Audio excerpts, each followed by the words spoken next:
लक्षात येतं की महाविकास आघाडीची आघाडी किती मजबूत आहे, की कुणाचाही कोणावर विश्वास नाही.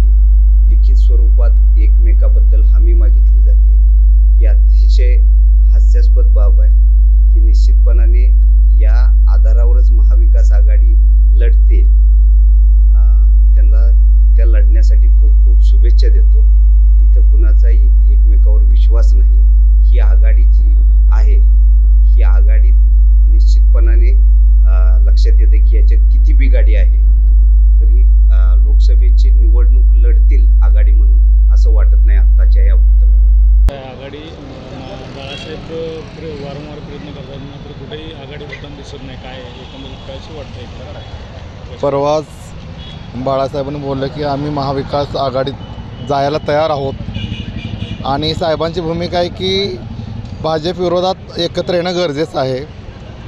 कालांतराने आतमध्ये बैठका होतात, पण बैठक होत असताना आतमधली चर्चा वेगळी असते, परंतु एक वंचितला बदनाम करण्याचं काम या ठिकाणी होत आहे. कसं बदनाम केलं जातं? जे बाळासाहेबांनी जे काही फॉर्म्युला दिलेला आहे त्या गोष्टी त्यांनी मान्य करायला पाहिजे. 15 OBC 3 अल्पसंख्याक काल जे ठरलेलं आहे त्याप्रमाणे व्हायला पाहिजे. वंचितला बदनाम कोण करते, कसं करते? वंचितमध्ये काही पत्रकार लोकांनी बी टीम भाजपची आहे, काही निखिल वागळे सरांसारखे काही लोक बदनाम करत आहेत. बाळासाहेब बी टीम आहे, बाळासाहेब भाजपकडनं बोलतात, असं प्रकारे करत आहेत.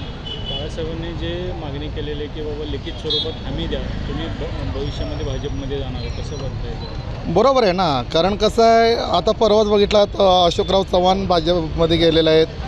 या गोष्टी व्हायला पाहिजे.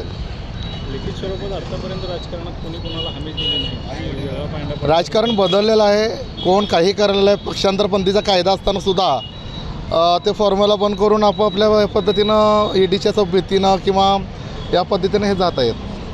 काय म्हणजे एकंदरीत महाविकास आघाडीमध्ये बाळासाहेबांना समाविष्ट करून घेतलं जात नाही असं कुठं चित्र दिसतंय.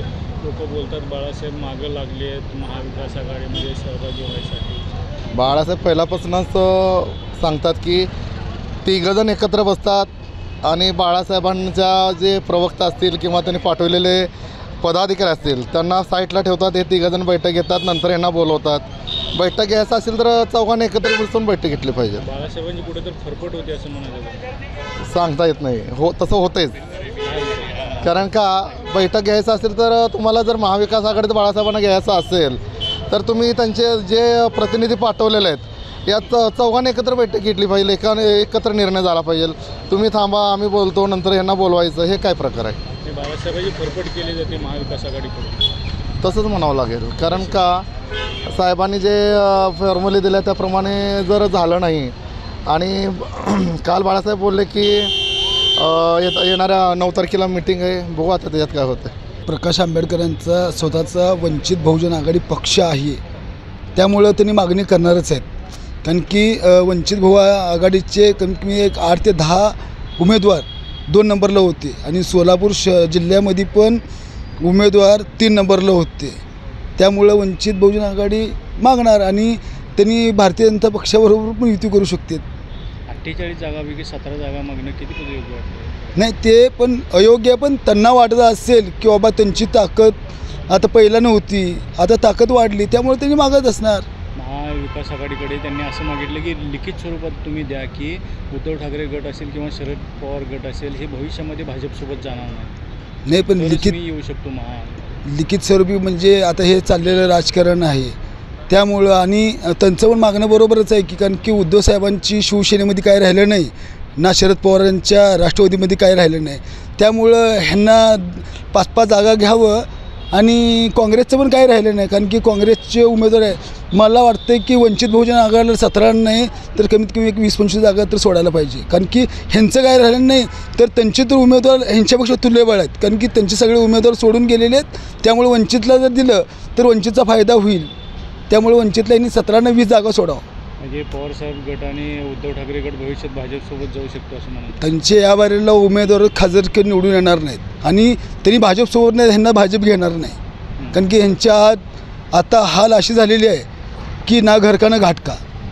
त्यांनी त्यांच्या कार्यकाळामध्ये अखंड म्हणजे महाराष्ट्राचे जे प्रश्न असतील किंवा मराठा आरक्षणाचा विषय होता जो सुप्रीम कोर्टामध्ये उद्धवसाहेब मुख्यमंत्री असताना मांडू शकले नाहीत, वकील देऊ शकले नाहीत आणि आता मराठा समाजाचा पुळका आलेला आहे.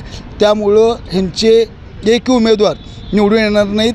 मी तर काय म्हणतो 48च्या 48 जागा भारतीय जनता पक्ष, अजितदादा गट व शिंदेसाहेब एकनाथ शिंदे गटाच्या पूर्ण 48च्या 48 जागा म्हणजे युती होऊ शकत नाही, महाआघाडी होऊ शकत नाही. अहो मन महाआघाडी राहणारच नाही साहेब. आंबेडकरांना घेऊन हो नाही राहणार. बरं आंबेडकरांना घ्यायचं तर आंबेडकरांचं बाळासाहेब आंबेडकरांचं काय चुकी आहे? 18-20 जागा द्या त्यांना, कारण की ह्यांच्याकडे काय राहिले नाही म्हणून त्यांनी 18-20 जागा मागालेत. कारण ह्यांच्याकडे उमेदवार नाहीत किंवा पक्षाला कार्यकर्ते नाहीत, त्यामुळे 18 का 20 जागा देऊन टाका. त्यांना महाविकास आघाडीमध्ये सगळे लबाडी चालू आहे असं प्रकाश आंबेडकरांच्या बोलण्यावरून सरळ सरळ दिसत आहे. त्यामुळे महाविकास आघाडी नाही तर त्यात सगळे बेगाडी झालेले आणि त्यांच्यात कोण कोणाला खरं बोलते असं दिसत नाही. त्याच्यामुळं ही महाराष्ट्रातली जनता त्यांना लबाड म्हणूनच ओळखते सध्या तरी. प्रकाश आंबेडकरांनी 17 जागांची मागणी केली 48 पैकी. काय एवढ्या जागा त्यांच्या हक्काच्या वाटतात? आता त्यांच्या पद्धतीने त्यांनी मागितले, आता त्यांचा ते महाविकास आघाडीतला प्रश्न आहे ना, त्यांनी ठरवतील ते. प्रकाश आंबेडकरांनी सोलापूरची जागा पण मागितलेली आहे. सोलापूरला पुन्हा प्रकाश आंबेडकर उभारले तर काय परिस्थिती असेल? काय सोलापूरकर म्हणून कसं वाटतं? प्रकाश आंबेडकर उभार द्या किंवा कोणी उभार द्या, सोलापूर लोकसभेची जागा ही भारतीय जनता पार्टीच जिंकून येणार आणि जिंकल्याशिवाय राहणार नाही.